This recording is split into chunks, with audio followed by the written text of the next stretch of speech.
안녕하십니까, 이진우입니다. 요즘 금융시장에서는 신용도가 높은 기업도 돈을 못 빌리는 일이 계속 일어나고 있습니다. 그래서 정부가 50조 원 정도를 풀어서 급한 불을 좀 끄겠다고 했는데 시장의 반응은 아직 미지근한 것 같고요. 그러자 정부가 이번에는 한국은행에게 자금 공급을 좀 하라고 압박을 하고 있는데 한국은행은 이건 적절하지 않은 조치라면서 불편한 기색을 드러내고 있습니다. 잠시 후에 이 얘기 좀 먼저 들어보겠고요. 최근에 시중금리가 오르면서 연 10% 금리를 준다는 적금이 출시되고 있는데 조건을 자세히 살펴보지 않고 덜컥 가입을 하면 적금 만기가 돌아와서 돈을 찾을 때 깜짝 놀라실 수도 있다는군요. 어떤 이유 때문인지 알아보겠습니다. 서울의 한 고가 아파트에서 계약금 5억 원을 포기하면서 매매 계약을 취소한 사례가 나왔습니다. 일반적인 일은 아니겠지만 최근 부동산 시장의 분위기를 살펴볼 수 있는 사례라서 어떤 속사정이 있었던 건지 이야기도 좀 들어보겠습니다. 10월 26일 수요일 손에 잡히는 경제 바로 시작합니다.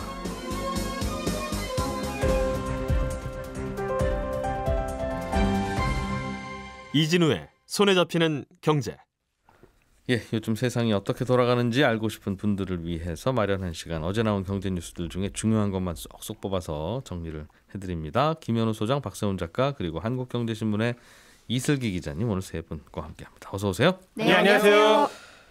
채권 시장에 돈이 안 돈다. 그러니까 채권 시장에 돈을 좀 풀어야 된다는 것까지는 솔루션이 나온 것 같은데 누구 돈을 얼마나 어떻게 풀 건지를 두고 한국은행하고 금융위원회가 좀 다투고 있는 모양이에요. 네, 그렇습니다. 레고랜드 파장이 정말 크고 오래가고 있는데요. 네. 최근까지 이를 살펴보면은 회사들이 채권을 아무리 비싼 이자를 붙여서 팔아봐야 안 팔려서 문제였잖아요. 예. 그래서 정부가 이걸 안정시켜 보겠다고 50조 원짜리 채권 시장 안정 펀드까지 만들어 갖고 회사채를 직접 사주겠다고 했습니다. 네. 근데 이게 별로 약발이 먹히지가 않는 거죠. 이게 제일 상징적인 게 LG U+였는데요. 최근에 U+가 2년물짜리 회사채를 5.5% 금리를 얹어서 팔겠다고 했었는데도 이게 다 안 팔렸습니다. 근데 LG U+가 한 해 영업이익만 1조 원씩 나는 회사인데 이런 회사마저 시장이 못 믿겠다는 거죠. 그러다 보니까 금융위원회가 뭐라 그랬냐면은 한은이 직접 나서서 더 강력한 조치를 취할 필요가 있다라고 얘기를 했습니다. 예. 반면에 이제 한은 쪽에서는 아직 그럴 단계는 아니다라고 선을 긋는 상황인 거고요. 그렇군요. 금융위원회라면 정부니까 정부가 한은한테 좀 강력한 조치를 취해달라고 하는 그 강력한 조치는 뭡니까? 이것도 저번 주에 잠깐 말씀드렸었는데 예. 금융위 입장은 기업 유동성 지원기구라고 해서 SPV를 세워라라는 겁니다. 기업 유동성 지원기구. 네, SPV. 이름 들어보니까 기업들에게 유동성을 지원하는 뭔가를 만들라는 것 같네요. 예, 근데 네. 이게 채권시장 안정펀드랑 뭐가 다르냐면 이 펀드는 증권사랑 은행한테 돈을 걷어서 회사채를 사는데 네. 이 문제가 지금 증권사랑 은행도 자금이 말라서 여유가 없다는 겁니다. 예. 그렇다 보니까 은행들이 이 펀드에 돈을 대겠다고 은행채를 더 찍으면은 채권시장 혼란이 더 커지고 의미가 없다는 겁니다. 그러니까 나온 게 SPV를 세워라는 건데. 그러니까 소방서에 물 떨어졌다는 거군요. 네. 그런 얘기군요. 예, 그렇습니다. 그러니 한국은행이 물 좀 싣고 와라. 네, 근데 이 SPV가 산업은행이 출자하고 한국은행이 대출을 해서 회사채를 사는 거니까 예. 말씀하신 것처럼 한국은행이 직접 개입해서 더 효과가 클 수 있는 겁니다. 근데 이거를 두고 하는 입장에서 어떻게 생각하냐면 이게 중앙은행이 정부에 개입하는 건 정말 최후의 보루로 쓰는 카드다. 네. 근데 지금이 그 정도냐? 하면은 그 정도는 아니다라는 겁니다. 예. 뭐 대표적으로 SPV가 가장 최근에 발동된 게 코로나 때였거든요. 근데 그때는 정말 한치 앞을 알 수가 없었던 그런 상황이었는데 네. 반면에 지금은 은행들도 어쨌든 채권을 멀쩡히 찍어서 발행을 해서 자금을 조달할 수 있기는 하거든요. 또 지금 문제가 되고 있는 게 또 뭐냐면 한전같이 공기업들이 적자를 메우려고 회사채를 어마어마하게 찍어내고 있습니다. 돈 빌리러 다닌다는 거죠. 네. 전기요금 올렸으면 되는 일인데 이제 그걸 막고 있는 상황이라서. 예, 그렇습니다. 그러면 투자자들은 대기업 회사채랑 정부 뭐 이제 국공채가 있으면은 뭐 한전채 이걸 사려고 하거든요. 이게 예. 더 안전하니까. 그래서 SPV를 세워서 지원을 한다고 해도 이미 시장이 이렇게 꼬여 있는데 이게 먹히겠느냐, 먹힐 카드가 아니다라는 게 한은의 입장인 겁니다. LGU 플러스도 돈 못 빌렸다고 하는 건 설마 LGU 플러스가 부도날 것 같아서 돈을 안 빌려준 게 아니라 그보다 더 신용 높은 한국전력 같은 회사가 더 높은 금리 준다고 하니까. 네. 근데 여기다 빌려주지 뭐 하다 보니 이제 시장에 돈이 모자라는 거였겠죠. 예, 그렇습니다. 그러다 보니 신용도 낮은 기업들은 더 못 빌리러 다니고 그렇군요. 한국은행은 일단 우리가 나설 상황은 아니다. 우리는 함부로 나서는 조직 아니다. 이게 1번 이유인 것 같고 또 다른 이유도 좀 있습니까? 지금 한국은행 입장에서는 네. 뭐 물가를 잡겠다고 금리를 계속 올리고 있잖아요. 근데 이제 여기서 한은이 나서서 유동성을 더 공급을 하면은 뭐 금리는 올리는데 유동성을 공급한다. 엇박자가 나는 거죠. 보일러 켜놓고 에어컨 트는 거죠. 그렇죠. 예. 그리고 이게 잘못하다가는 지금 영국골 날 수가 있다. 이게 최근에 영국에서 난리가 난 게 물가를 잡는다고 금리를 올리는 와중에 정부가 대규모 감세안을 내놔가지고 파운드화 가치가 급락, 뭐 거의 역대 최저 수준까지 떨어졌거든요. 그래서 영국 총리도 급하게 바뀌고 막 그랬는데 우리도 엇박자가 나면은 영국처럼 될 수 있다는 겁니다. 예. 그렇게 되면은 한국에 대한 신뢰도가 낮아져서 외국인 투자자들이 다 한국을 떠나고 그러면 원화값도 더 떨어질 수가 있다라는 건데요. 그래서 이창용 한국은행 총재도 뭐라 그랬냐면은 한은이 유동성을 공급하면은 해외가 어떻게 생각할지도 고민을 해야 한다라고 얘기를 했습니다. 영국처럼 환율 폭등하고 문제 생길 수 있다는 얘기군요. 예, 같은 맥락에서 나온 얘기죠. 알겠습니다. 그러면 시장은 좀 살려야 될 것 같고 얼어붙어 있는 건 사실인데 한국은행이 돈 풀 상황까지는 아니라고 하고 다른 부작용도 있을 것 같으니 어렵다는 얘기고 돈 구할 때는 마땅치 않고 남은 방법이 혹시 뭡니까 그러면? 그래서 한국은행이 긍정적으로 검토하는 것 중에 하나가 예. 적격 담보증권 확대 조치입니다. 이게 쉽게 무슨 말해서 얘기죠? 예. 한은에서 대출받을 때 담보로 맡길 수 있는 물건이 있는데 그 물건 종류를 좀 다양하게 받아줘라라는 네. 겁니다. 예.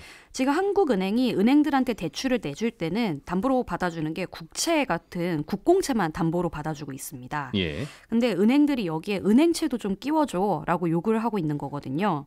그렇게 되면은 은행채를 더 발행하지 않고도 은행채를 한국은행에 담보로 맡기고 자금을 더 마련할 수가 있습니다. 그러면은 예. 그럼 설명 주세요. 네, 그러면은 한은이 직접 유동성을 공급하지는 않으면서도 이렇게 뭐 유동성을 공급하는 방식이 될 수 있죠. 그러면은 예. 기존 통화 정책과 부딪히지도 않고요. 그렇다 보니까 내일 열릴 금통위 회의에서 이 방안은 통과가 될 가능성이 높다고 다들 생각을 하고 있는데 다만 그럼에도 한은의 고민은 남는 게 예. 이게 금리 인상을 여기서 멈춰야 하나라는 겁니다. 왜냐하면 여기서 또 빅스텝을 밟아버리면 0.5%포인트 올려버리면 예. 금융시장이 또 바짝 긴장을 해갖고 돈이 더 안 돌 수도 있다는 거거든요. 그래서 일각에서는 다음 달 한국은행이 기준금리를 0.25%포인트밖에 못 올릴 거다. 예. 그렇게 보는 시각도 나오고 있는데 다만 한은은 금리를 조금 올리고 그런데 예. 미국 중앙은행이 금리를 훨씬 많이 올려버리면 한미 금리 역전차가 더 벌어지게 돼서 이게 또 외국인 투자자들이 한국을 또 빠져나갈 수 있는 환율이 또 튀겠죠. 예, 그래서 한은 입장에서는 이래저래 고민이 많은 상황입니다. 금리도 안 올리기도 그렇고 올리자니 시장은 이미 비명을 지르고 있고 은행채를 한은이 받아주는 것까지는 가능하다는 얘기인데 그 은행채라고 하는 게 또 은행들이 결국은 발행한 거라서 마치 은행 가서 대출 해달라고 하니까 안 해주니까 그럼 그림담보대출은 됩니까? 그건 됩니다. 그럼 제가 그린 그림도 되겠네요. 하고 그림 그려서 은행에다 갖다 주고 대출 받는 그 느낌이라 예. 그거는 한은이 해주겠다는 얘기죠. 어차피 은행채는 시장에서 팔아도 팔리는 거니까. 예, 그렇습니다. 고민이 좀 되겠네요. 상황은 그렇게 돌아가고 있군요. 알겠습니다. 다음 소식은 항상 금리에 관심 많으신 박 작가님이 준비하신 건데 네, 요즘 적금 금리 10% 주는 은행들이 생겼어요. 그렇습니다. 최근에 금리가 많이 오르면서 저축은행 예금 금리가 6% 중반도 나왔다는 소식을 엊그제 전해드렸는데 예. 적금도 요새 금리 많이 주는 상품들이 나오긴 합니다. 포털 사이트에 고금리 적금 이렇게 검색을 하면 연 10% 금리 준다는 적금 상품들이 여러 개 뜨는데 네. 잘 보셔야 할 게 뭐냐면요. 예를 들어 연 최고 11% 금리를 준다는 적금이 있어요. 실제로 있어요? 있습니다. 예. 금리 11%면 정말 놀라운 숫자죠. 네. 조건이 있습니다. 요게 중요해요. 적금 만기 전까지 특정 쇼핑몰에서 20만 원 이상을 결제해야 8%포인트의 우대금리를 준다는 겁니다. 그러니까 기본금리는 3%라는 거거든요. 예. 근데 만기가 1년도 아니고 6개월이에요. 그리고 매달 넣을 수 있는 돈이 30만 원이 최대입니다. 그러면 6개월간 180만 원을 넣었을 때 이자가 세금 떼고 4만 8천 원이거든요. 예. 이자 5만 원 받으려고 20만 원을 결제를 해야 된다라는 결론이 나오는 겁니다. 근데 요새 나오는 고금리 적금 상품이 대부분 이런 거예요. 기본 금리로 진짜 많이 주는 곳이 3%거든요. 보통은 2.5% 정도입니다. 예. 예금은 4.5%에서 6% 중반까지가 지금 평균인데 적금 금리는 그 정도는 안 올랐어요. 나머지는 전부 다 이런저런 조건들 다양하게 붙이거나 아니면 운에 맡기는 로또 번호 추첨하듯이 해가지고 우대금리 주는 은행도 있더라고요. 그런 우대금리입니다. 그래서 금리 많이 주는 적금이라고 해서 가입하려고 했다가 알고 보면 에잇 하는 경우들이 많고 네. 이런 조건들 자세히 안 따져보고 가입을 하게 되면 만기 때 깜짝 놀라는 겁니다. 아니 왜 10% 주기로 했는데 이거 3%밖에 안 주는 겁니까? 이런 일이 벌어지는 거죠. 오늘 이 소식은 저 뉴스로 전해주시려고 하는 게 아니라 박 작가님이 당하신 경험담을 화가 나서 전해주시는 목소리예요. 살짝 그런 것도 있습니다. 화가 좀 많이 나신 것 약간 같습니다. 맞습니다. 정리를 좀 하면 야. 요즘 은행에서 이자 많이 준다고 하는 건 예금이고요. 네. 적금은 예금 이자 올라간 만큼은 오르진 않았다. 숫자가 높게 가끔씩 나오는 네. 것 같은데 가끔씩 뜯어보면 다 이런 것들이다. 그래서 대부분 특판 상품이라는 겁니다. 어떤 조건이 끼워져 있는. 그렇습니다. 숫자만 보고 가입하지 말자는 겁니다. 예. 알겠습니다. 예금 이자는 요즘 깜짝 놀랄 만큼 높은 예금 이자 주는 데가 꽤 있더군요. 있습니다. 저축은행 6% 중반도 주니까요. 그래서 혹시 뭐 100만 원까지만 받아주십니까? 하니까 그건 아니라고. 아닙니다. 뭐 있으신 대로 갖고 오라고. 네. 그래서 예금 이자는 꽤 많이 주는데 적금 이자는 3% 정도까지가 기본이에요 하는 네. 이유가 뭐예요? 좀 더 줄 수도 있을 것 같은데. 적금은 예. 매달 조금씩 돈을 넣는 거고요. 예금은 뭉칫돈을 넣어두는 거잖아요. 그러니까 은행이 배가 고플 때가 있습니다. 그러니까 즉 뭉칫돈이 아쉬울 때는 예금 이자를 많이 줍니다. 요즘 같은 때. 그렇죠. 여기저기서 대출해달라고 할 때는 예금만 들어오면 대출 나가는 건 문제가 아니니까 예금 이자를 많이 줘서라도 끌어오려고 하는 거거든요. 그러니까 이자 많이 줍니다. 예. 요즘 기업들이 은행으로 달려가서 대출해달라고 문 두들기고 있는 상황이니까 은행 입장에선 예금 금리 높이는 걸로 경쟁을 하고 있는 건데 예. 반대로 대출 수요가 별로 없으면 은행도 예금 받아서 굴릴 때가 마땅치가 않거든요. 그럴 때는 1년 동안 목돈 이렇게 묻어놓겠다는 정기예금 이자를 많이 안 줍니다. 그럴 땐 또 오히려 적금 이자가 더 높은 현상이 발생을 합니다. 예. 실제로 몇 년 전만 해도 정기 적금 이자가 정기 예금 이자보다 0.5% 정도 더 높았었거든요. 정리하면 대출 수요가 많을 때 그럴 때는 정기 예금 이자가 좀 높고 요즘은. 네, 대출 수요가 적을 땐 적금 이자가 더 높다. 이렇게 알아두시면 될 것 같습니다. 네. 그래서 요즘은 정기 예금 이자가 높을 때다. 네. 알겠습니다. 화 푸시고요. 알겠습니다. 보통은 경기 좋을 때 대출 수요가 많고 네. 경기 안 좋을 때 대출 수요가 적죠. 그렇죠. 그리고 대출 수요가 적으니까 경기가 안 좋아지기도 하고. 그렇습니다.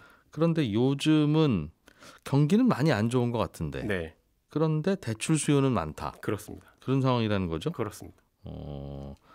그리고 경기가 안 좋은데도 적금 이자를 좀 높게 주려고 한다. 네.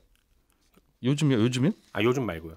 평상시에. 평상시에는 그건 어떤 이유 때문에 그렇습니까? 그거는 또 이제 적금 가입하는 사람은 예. 또 그 은행이 처음 거래를 시작하는 고객인 경우가 많거든요. 그러니까 은행 입장에서는 적금에서는 크게 이익을 못 보더라도 적금 만들 때 이제 신용카드도 만들고 급여 통장도 만들고 하면서 다른 곳에서 이익을 거둘 수 있기 때문에 적금 고객을 가능하면 유치를 하려고는 합니다. 회원 모집 느낌으로. 예. 매달 얼마씩 붙는 거라 사실 금액도 크지 않으니까 은행 입장에서도 이자 부담이 별로 없기도 하고요. 예. 그러다가 또 이제 대출 수요도 많아지고 그러면 다시 큰 돈을 묻어두는 정기예금 이자가 매월 찔끔찔끔 붙는 정기적금 이자보다 더 높아지기도 하고요. 한 가지 주의할 게 있는데 요거 제가 예전에 잘 몰랐던 거거든요. 네. 적금 이자율이라는 건 그대로 믿으면 안 됩니다. 요거 적금 이자율을 그대로 믿지 말라고요? 네. 예금하고 약간 다릅니다. 매월 10만 원씩 1년을 넣는 연 5%짜리 적금이라면 네. 10만 원씩 12달이면 120만 원에 5% 이자가 붙으니까 6만 원. 네. 그러면 만기가 되면 126만 원. 이렇게 생각하면 안 된다는 겁니다.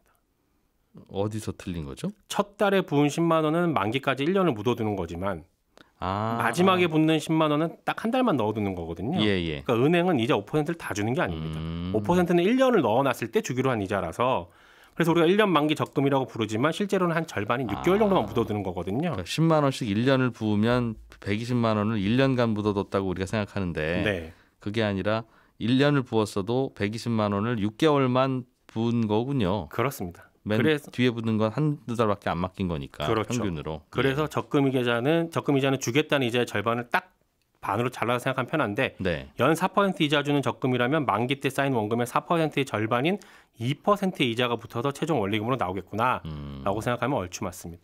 그렇군요. 요거 제가 몰랐던 거라서 팁을 알려드립니다. 아, 저도 헷갈렸던 거. 적금 만기돼서 찾으러 갔더니 이자가 왜 이거밖에 안 네. 붙었어? 왜 절반밖에 안 주십니까? 했던 경험이 있어서. 이게 손에 잡히는 경제 작가인데 내가 나를 그런 경험이 그렇습니다. 알겠습니다. 김현우 소장님, 네. 서울에서 아파트를 사려고 계약을 하셨다가 네, 계약금을 5억 원을 냈는데 그렇습니다. 그럼 대충 한 50억 정도 아파트였나 봐요. 그렇습니다. 그런데 잔금 치를 때 나 이 아파트 안 살래. 네, 로 마음 바꾸신 분이 생겼다. 네, 그럼 그 5억 원은 그냥 날리고. 그렇습니다. 이게 와. 아주 특수한 케이스긴 한데 요즘에 예. 부동산 시장의 분위기 좀 살펴볼 수 있고 또 표면적으로 보이는 것과는 다르게 보이지 않는 이면에서는 좀 다른 일들이 일어날 수 있어서 예. 가져온 뉴스입니다. 이게 강남구의 모 아파트에서 나온 얘기인데 5월에 정확히는 49억 4천만 원이에요. 그냥 편의상 50억이라고 표현을 하자면 예. 이게 신고가를 기록한 가격입니다. 네. 이 계약을 했으니까 계약금은 매매가의 10%인 4억 9천만 원 정도, 그냥 한 5억 정도를 걸어 놓으셨겠죠. 네. 그런데 5개월 만인 지난 20일에 이걸 취소한 겁니다.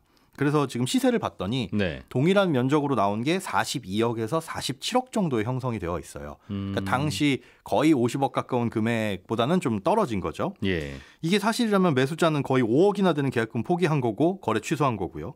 집주인은 5억에 꽁돈이 생긴 거죠. 네. 이거 뭐 미니 메시지로 박수진 님도 이거 세금 어떻게 내나요?라고 궁금해 하시는데 무슨 세금? 5억에 꽁돈이 생겼잖아요. 5억 계약금 받았다가 사겠다는 분이 안 사서 그냥 네. 괜히 생긴 5억 원. 그렇습니다. 네. 실제로는 이거 세금을 내야 합니다. 그런데 집주인은 이 집값이 50억에서 45억으로 떨어졌다고 하더라도 네. 본전이 아니라 세금 때문에 사실상 이득이에요. 왜요? 그러니까 계약이 해지되면서 발생한 이익은 기타 소득이라고 해가지고 네. 이건 자진 신고에서 22%의 세금을 내야 됩니다. 네. 그런데 양도세율은 이제 양도 차익에 따라서 다르겠지만 10억을 초과하게 되면 지방세 포함해서 최고 49.5%나 세금을 내야 돼요. 만약에 이 50억짜리 아파트가 거래됐는데 최고 세율이었다라고 예. 한다면은 5억분에 대해서는 2억 5천만 원의 양도세를 냈어야 되겠지만은 그대로 집을 팔았으면 그렇죠. 예. 근데 만약 이게 위약금을 받아서 낸 세금은 절반도 안 되는 1억 1천만 원이잖아요. 그러다 보니까 집값이 떨어져서 그 부분만큼 계약금으로 받은 게 오히려 더 이득인. 그러니까 사실 이렇게 되면 양도 차익이 뭐 얼마냐에 따라서 다르기는 하겠으나 예. 초고가 주택 같은 경우에는 집값이 떨어지는 국면에서 계약만 체결해 놓고 계약금을 받아뒀다면 예. 집주인은 최소한 그 계약금만큼 그러니까 한 10% 정도 집값이 떨어지더라도 손해가 아니라 오히려 세금 덕분에 이득인 상황이 발생할 수도 있다라는 겁니다. 더군다나 이 계약금은 자진 신고거든요. 그러니까 매도 입장에서 집을 팔려는 입장에서는 미리 네. 계약금을 받아놨으니까 이건 자진 신고 대상이고 매수자 입장에서 즉 집 파는 사람이 저 안 팔겠습니다라고 한다면은 그때는 이제 뭐 배액 배상이라고 해가지고 계약금 2배 이렇게 물어주고 하죠. 네. 이럴 때는 주는 사람이 원천 징수를 해야 돼요. 그러니까 집을 사려고 했던 사람은 신고를 사실 안 할 수가 없는데 네. 집을 팔려고 했던 사람은 자진 신고기 때문에 이걸 안 하고 넘어갈 수도 있습니다. 탈세의 목적으로는. 좀 미세한 차이이긴 하지만 그렇죠. 집을 파는 쪽에서 받은 계약금을 혹시 사려는 사람이 마음 바꿔서 안 사면 네. 그건 그냥 신고 안 할 수도 있고 그럴 가능성도 있고. 거꾸로 팔겠다고 하고 계약금을 받았는데 네. 마음이 바뀌어서 집값이 갑자기 급등하는 바람에 그렇죠. 안 그래서- 팔겠습니다. 그러면 계약금 100을 물어줘야 되는데 네. 그거 물어줄 때 그걸 다 돌려주면 안 된다.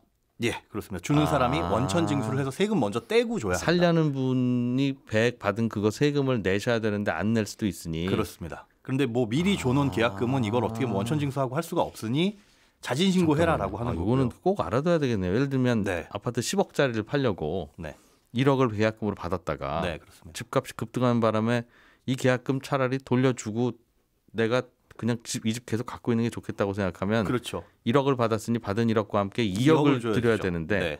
2억을 드릴 때 원천 징수를 해야 됩니다. 그럼 2억을 다 드리면 안 된다? 다 드리면 안 되는 야, 그거 겁니다. 잘못하면 다툼 생기겠는데요. 당신이 국세청이야 왜 당신이 세금을 떼? 라고 당연히 이쪽에서는 항의하실 거고. 그런데 받는 사람 입장에서 원천 징수해서 받지 않으면 본인이 어디선가 자진 신고를 해야 되는데 네. 이것도 안 하면은 이분도 세금에 있어서 와. 문제가 생길 수 있고요. 그런 문제가 있어요. 네. 그런데 이런 게 계약금이 뭐 100만 원, 200만 원이면 사실은 그거 크게 신경 안 쓸 텐데 네. 이 특이한 일이지만 5억이 왔다 갔다 하다 보니까 여기에서 이제 세금 알겠습니다. 문제도 발생할 수 있습니다. 아까 계산해 준 세금은 차라리 좀 이득인 것 같네요라고 생각하셨던 5억 받으신 분은 네. 그분이 다주택자면 그 세금이 맞는데 그렇죠, 그렇죠. 1가구 1주택이었을 경우에는 세금을 많이 깎아주니까 많이 깎아주는데 사실은 이게 초고가다 보니까 뭐 예. 비과세 감면 받고 뭐 하고. 에이, 그래도 이분은 뭐 공돈 생긴 건데요. 뭐 이걸 굳이 그렇죠, 굳이. 예, 싫으시면 저 주시면 제가 세금 다 내겠습니다. 그렇죠.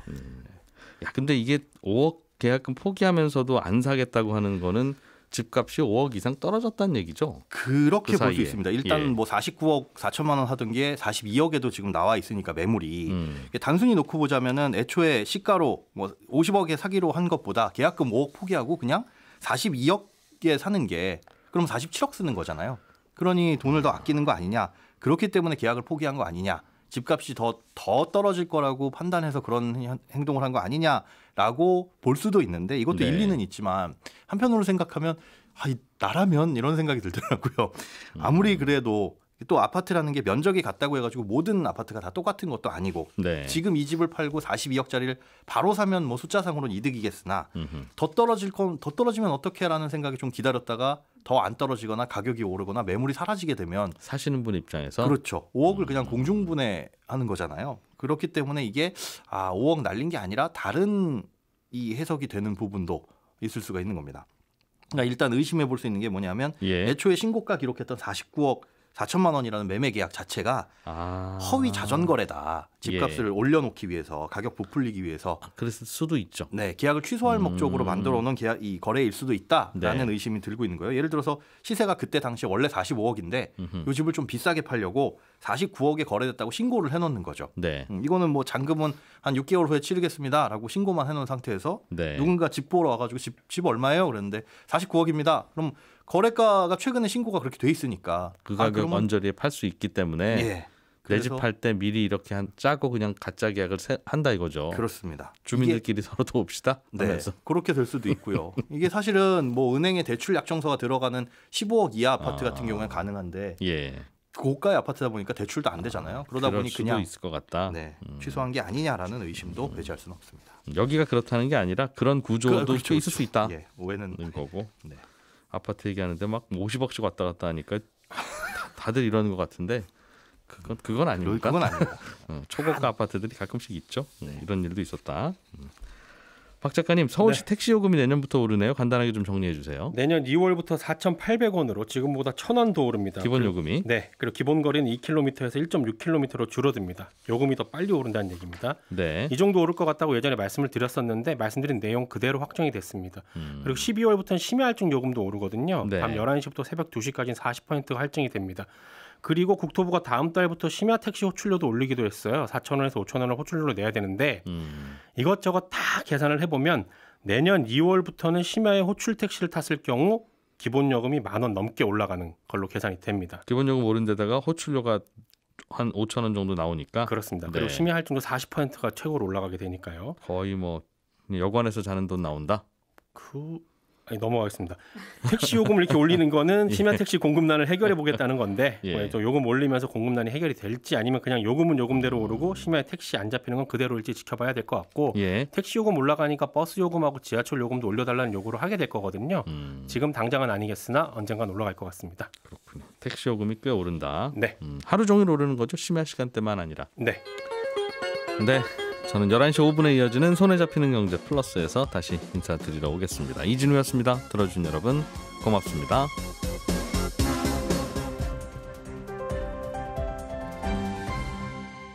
경제를 생각하는 사람들의 즐거운 습관. 이진우의 손에 잡히는 경제.